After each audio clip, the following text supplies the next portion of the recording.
Hello YouTube, it's time for another Axis and Allies 1914 video. Today we're going to be taking a look at the third country, the German Empire. Now, if you've played this game or are in any way familiar with World War I history, you know, excuse me, you know that Germany is basically the leader of the Central Powers in terms of military and economic might. They were far and away ahead of either of their two allies, the Ottoman Empire, sick man of Europe, and the Austrian Empire, which wasn't nearly as strong as perhaps folks thought that it was prior to the war. At least they didn't perform as well as one might have expected, considering they were one of the great powers of the time. Now, as Germany, you are the only central power with a lot of production. You have a sizable navy, and you can actually focus on a couple different fronts, whereas Austria is pretty well focused against Russia, and the Ottomans, same thing. You can be a lot more flexible, but you do want to coordinate with your allies because even with all your might, and you are the strongest country in the game, it's very difficult for you if you're not being careful, because if you are facing, let's say you're facing Russia and you're not coordinating with the Austrians, Austria, who knows what Austria is doing, they should be fighting Russia, but if for some reason they aren't, you're trying to fight Russia, you either have England supporting Russia in the north, fortifying them, or England moving into France, and you have to fight both England and France on the Western Front, just like what happened historically, with no real help. Or you could decide, well, I'm going to go after France, and you end up fighting France and England both again over here, and things stall out east. I believe that your best strategy is going to be to coordinate against Russia, because Russia has to fight Austria, Russia has to fight Austria, and they also have to fight the Ottomans.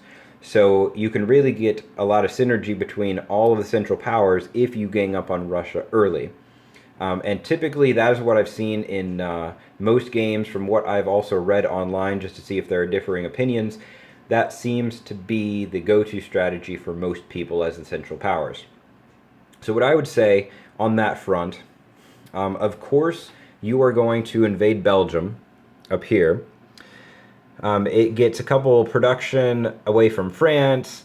You have the forces to easily overwhelm the neutral units that automatically get placed there if you take it. It's a very strategic location.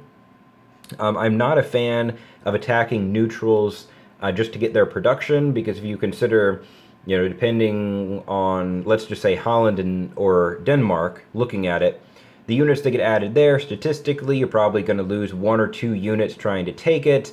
And let's say it's 2 infantry that you lose. Infantry costs 3, so you've lost 6 production to gain 2. So if you're playing an exceptionally long game, maybe eventually you take that back. And as the Allies, because you have that economic advantage, and a lot of the time early you're playing just a delaying action, trying to blunt the raw force of the Central Powers in the beginning of the game, and then you want to allow your overwhelming economic might to take over, it might be useful for you to take those. But if you are the Central Powers, time is of the essence. You want to be winning a handful of turns in this game, or at least have a lot of production, have the Allies on the ropes. You can't afford to just try and gather up some neutrals and then wait 4, 5, 6 turns, because even if you grabbed several neutrals unopposed, the US is going to get in the war. The Allies are still going to have a stronger economy than you.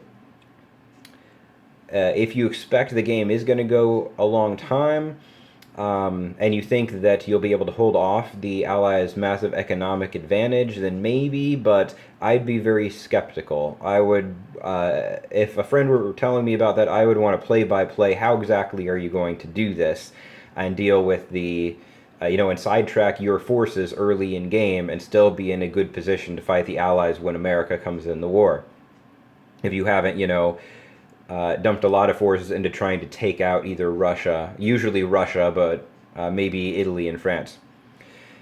Now, one of my fans commented on a prior video about Germany going after France, and that isn't something that I've ever done. I've not really seen it done, all out.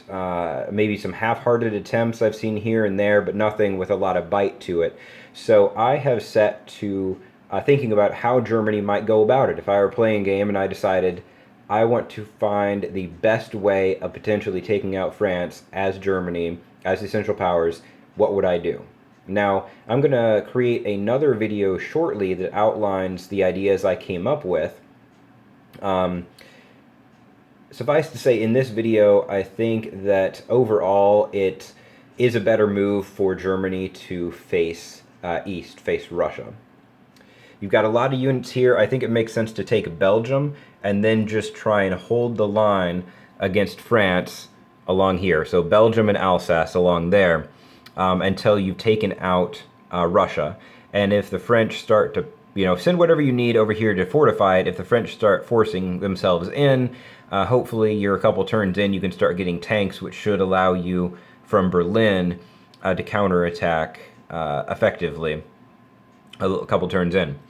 Now, you do, regardless of what strategy you're proposing, I strongly recommend attacking this British Navy here. I mean, you've got a Navy with equal firepower here, plus 2 subs up there. They do have the sea mines, but you should be able to take this out. And it takes out a large portion of their surface fleet and a transport, so it sets them back a little bit if they want to get units into France, or if they want to somehow get units over to Russia to fortify. That is something I would strongly recommend.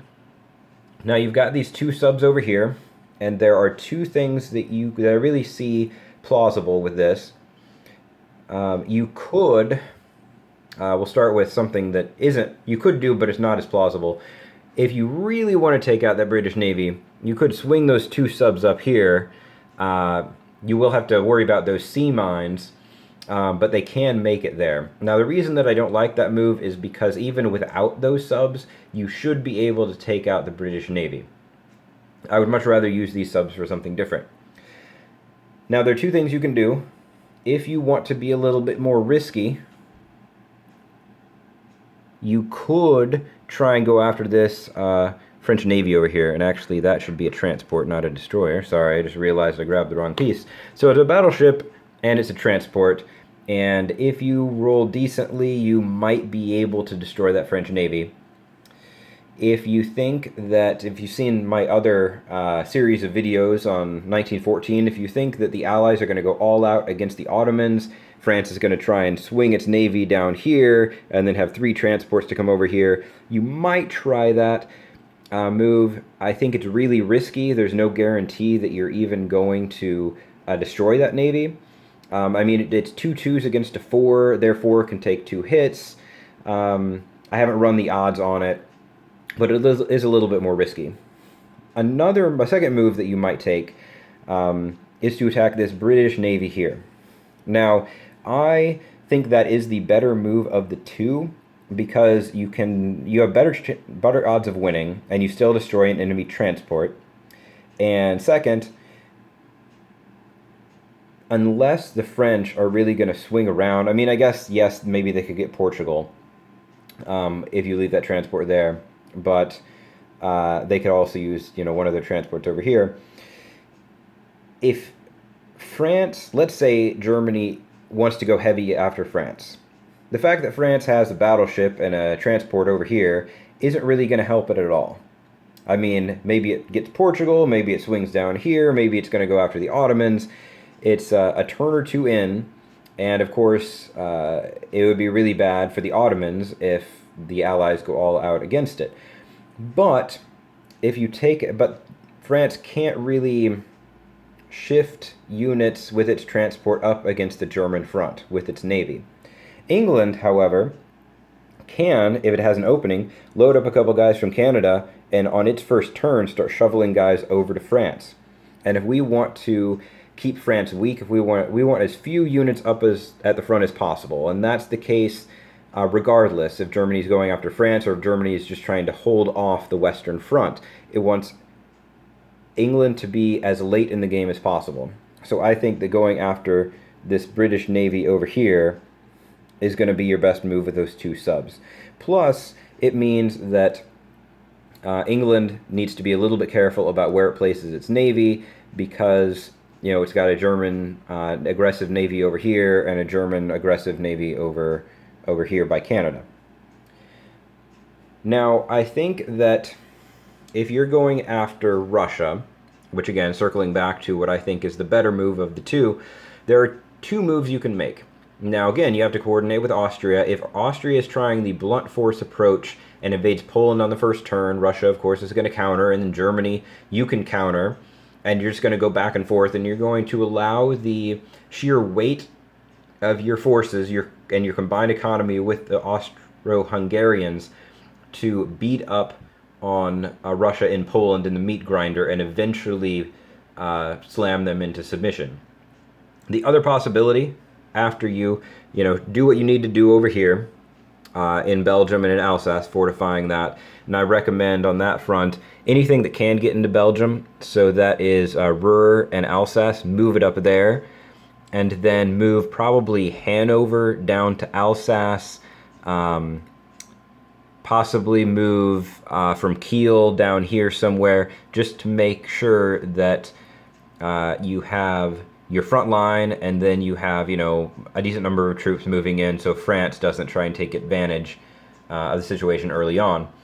But everything else, I would say, you're either going to invade Poland with everything, so that's Prussia and Silesia, or if Austria didn't attack it and you want to play kind of more of a chicken match with Russia, you're going to leave what you think is needed in Prussia and Silesia just to defend it, probably heavy infantry, and then you're going to move your armies from Berlin down to Galicia.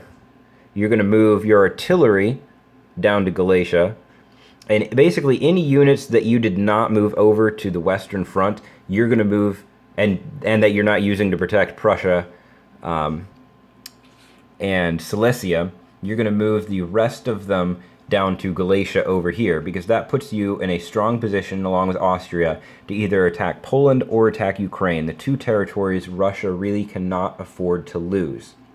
And so I said you're playing, maybe a game of chicken wasn't the best analogy, but you're really forcing Russia to backpedal, because they could try and attack you, but it's going to leave them open in Poland, because there's this huge force here of both Austrians and Germans. They can't afford to leave Poland defenseless because of that huge force, but they also can't afford to leave Ukraine defenseless. So they're in a position where they have to defend both territories, which leaves you, the Central Powers, the ability to pick whichever target is riper, or to go after both of them simultaneously and try and pin down the bulk of Russia's forces. And then, as Germany, you're putting your new units in Berlin. Once you contest Poland, you'll be able to, every turn, keep moving troops over. And then, as Austria, if Austria contests Ukraine, it puts units in Vienna, and assuming you don't need them against Italy, it can move them Galicia, Ukraine. Every turn, keep moving in there. Now, Russia is in a position where, as long as it has units in those 2, it can get to either of them from Moscow. But, again, it's having to split its forces. So it's facing the full brunt of Austria down here, potentially, full brunt of Germany up here, and it can't defend both of them. But it needs to defend both of them. So it puts Russia in a really bad position. I think that is what I would do. That would be my primary focus if playing as Germany. I plan to create a second video on Germany here shortly. Just a spoiler alert on that, to talk about how I might go after France if I was committed that that's what I want to do. I go against Russia frequently. I want to try something different. I hope to get that video posted here a lot sooner than I normally take to post videos. Hopefully within the next day or 2, I'll get that out to you guys. So that is just What I would do as Germany. I hope you enjoyed this video. If you have anything you'd like me to take a look at, like the commenter who asked about Germany going against France, please let me know. I'll look into it and see what I can put together.